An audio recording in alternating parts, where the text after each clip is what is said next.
What if one of the biggest risks in your kitchen isn't what you eat, but what you reheat?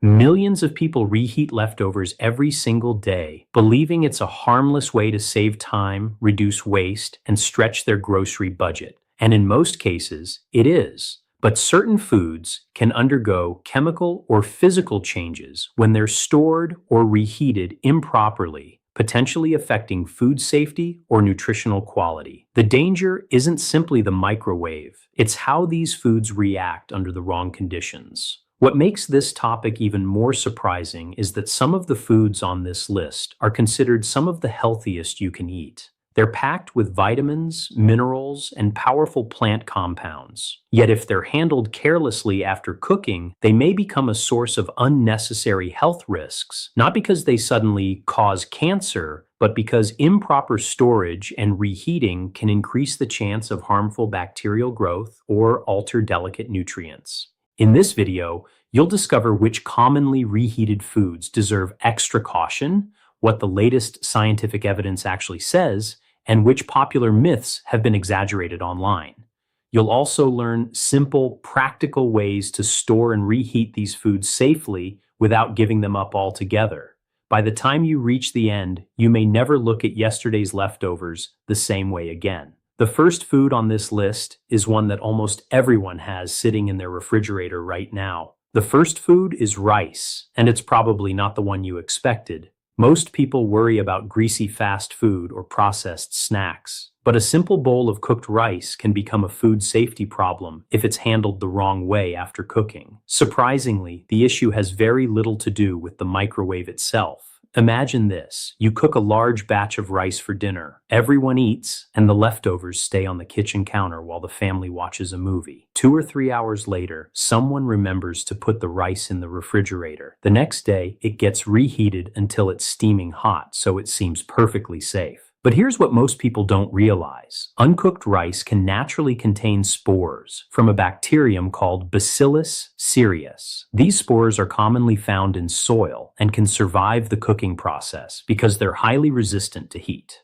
Cooking destroys the active bacteria, but the spores may remain dormant. If cooked rice is left at room temperature for too long, those spores can wake up, multiply, and produce toxins. Some of these toxins are heat stable, meaning that even reheating the rice thoroughly may not destroy them. This is why food safety experts emphasize that the real danger isn't reheating rice. It's how the rice was stored before reheating. This isn't just a theoretical concern. Bacillus cereus is a well-documented cause of foodborne illness around the world. Symptoms typically include nausea, vomiting, diarrhea, or stomach cramps, often appearing within a few hours after eating contaminated food. While most healthy adults recover quickly, young children, older adults, pregnant women, and people with weakened immune systems can face more serious complications. Notice something important here. This has nothing to do with rice causing cancer. Despite countless social media posts making dramatic claims, there is no strong scientific evidence that reheating rice itself creates cancer-causing substances. The real evidence points to foodborne illness caused by improper storage, not by the reheating process alone. So what should you do if you love meal prepping with rice?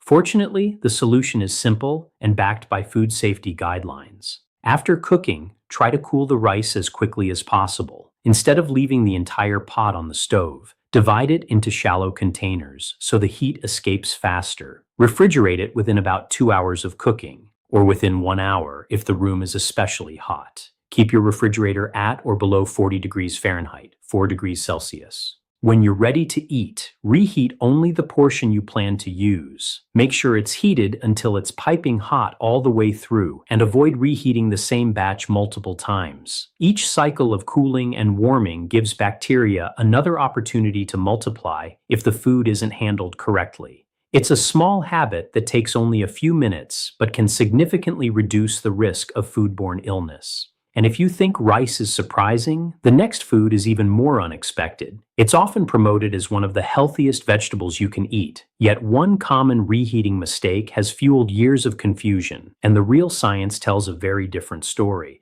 The next food has been surrounded by rumors for years: spinach. You've probably heard someone say, never reheat spinach. It becomes poisonous. Others go even further, claiming it can turn into cancer. It's the kind of advice that's been passed around for decades. But what does the science actually say? The truth is much more interesting and much less frightening. Spinach is naturally rich in compounds called nitrates. That sounds alarming because the word nitrate often reminds people of processed meats. But vegetables are actually the largest source of dietary nitrates. And in vegetables, they're generally associated with positive health effects, including supporting healthy blood flow and blood pressure. So where did the fear come from? Under certain conditions, nitrates can be converted into nitrites. And in very specific environments, nitrites can contribute to the formation of compounds called nitrosamines, some of which have been linked to cancer in laboratory studies.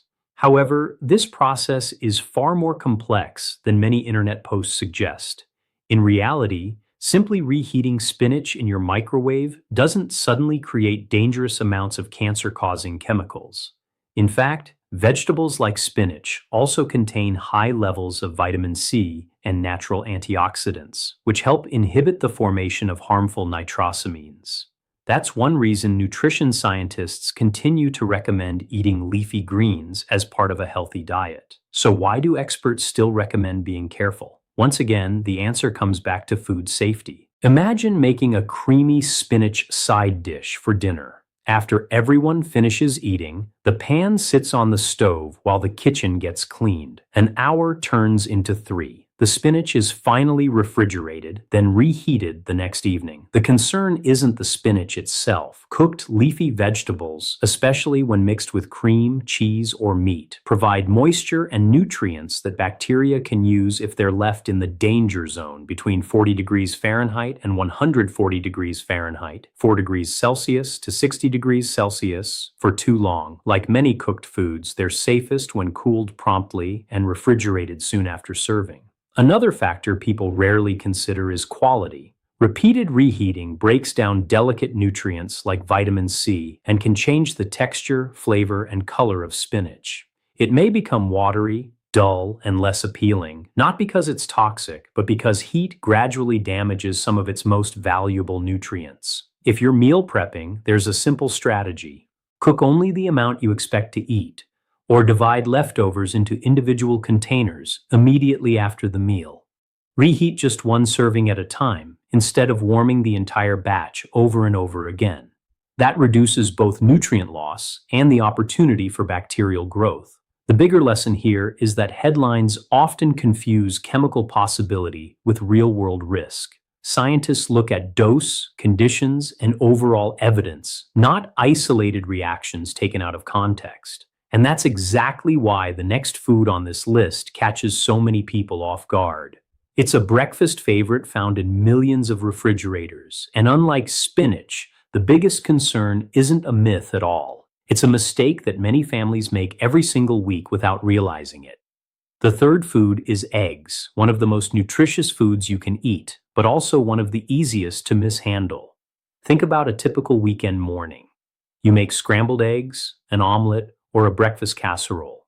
Everyone eats, and the leftovers go into the refrigerator for another day.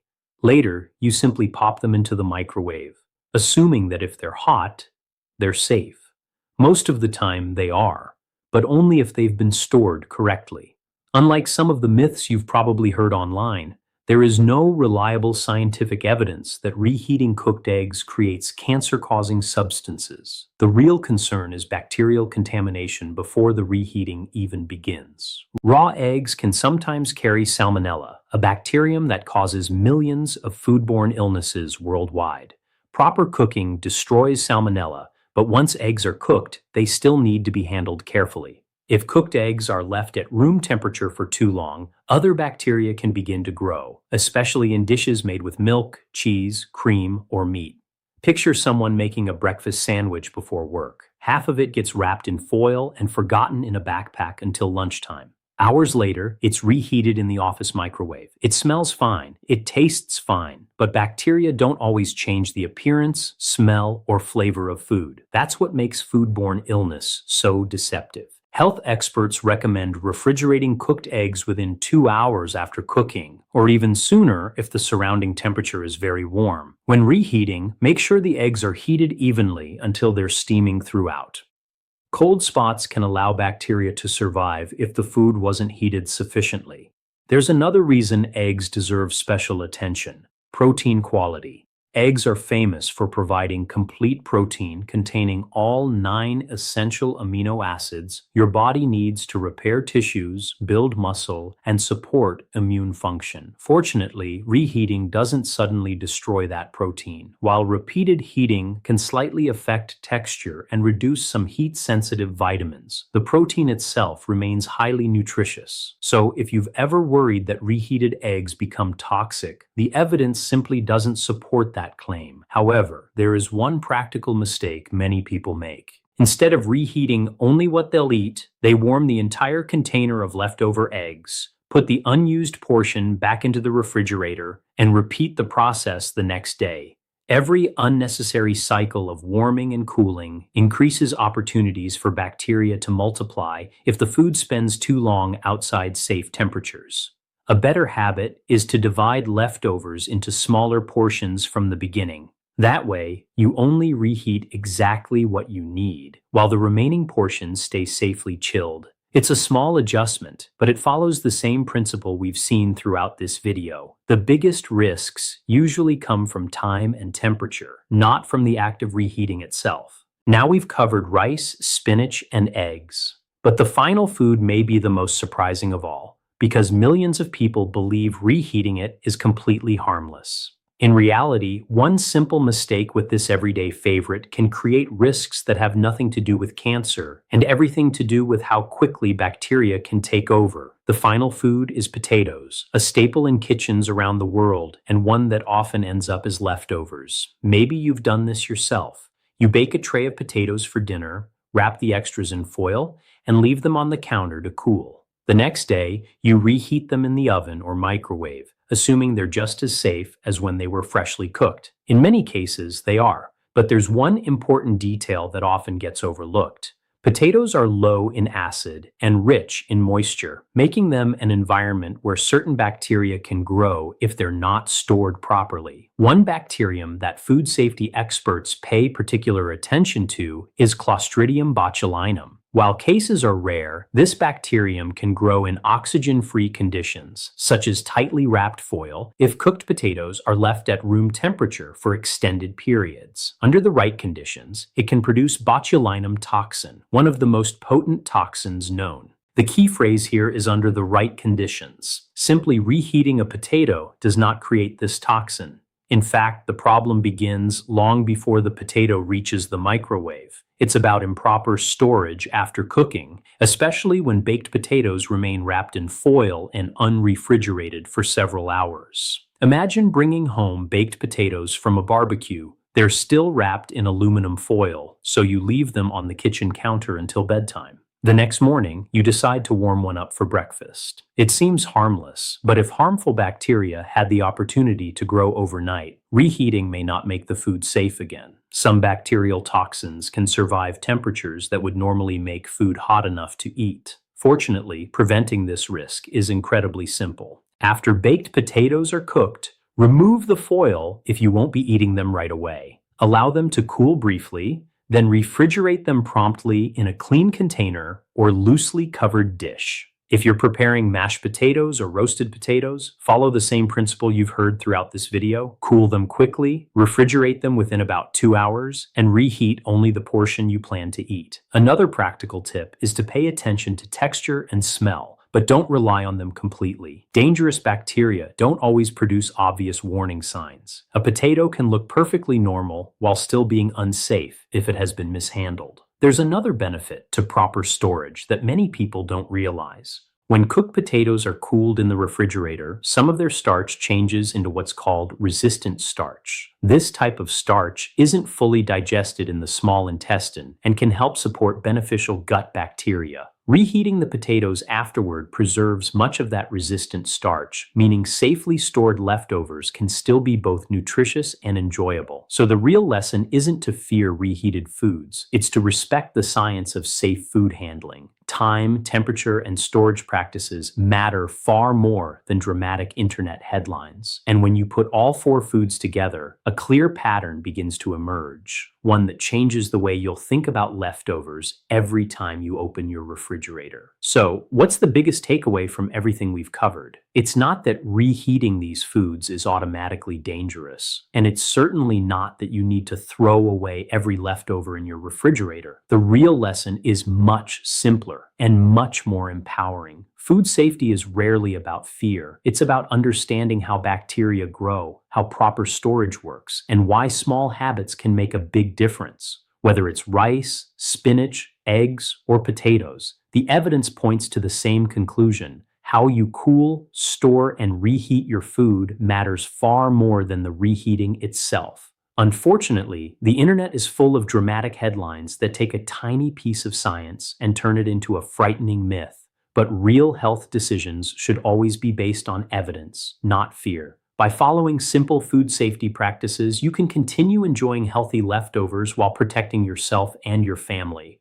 Remember, good health isn't built by one perfect meal or destroyed by one mistake. It's built through the small choices you make every single day. Choosing reliable information over viral misinformation, practicing safe habits, and staying curious enough to keep learning. If this video helped you separate fact from fiction, take a second to hit the like button. It helps more people discover evidence-based health information instead of misleading myths. And if you enjoy learning how science can improve your everyday life, make sure to subscribe and turn on notifications so you never miss our next video. I'd also love to hear from you. Which of these four foods surprised you the most? And have you ever believed one of these reheating myths? Share your thoughts in the comments below, because sometimes the healthiest change you can make isn't changing what's on your plate. It's changing what you believe about it.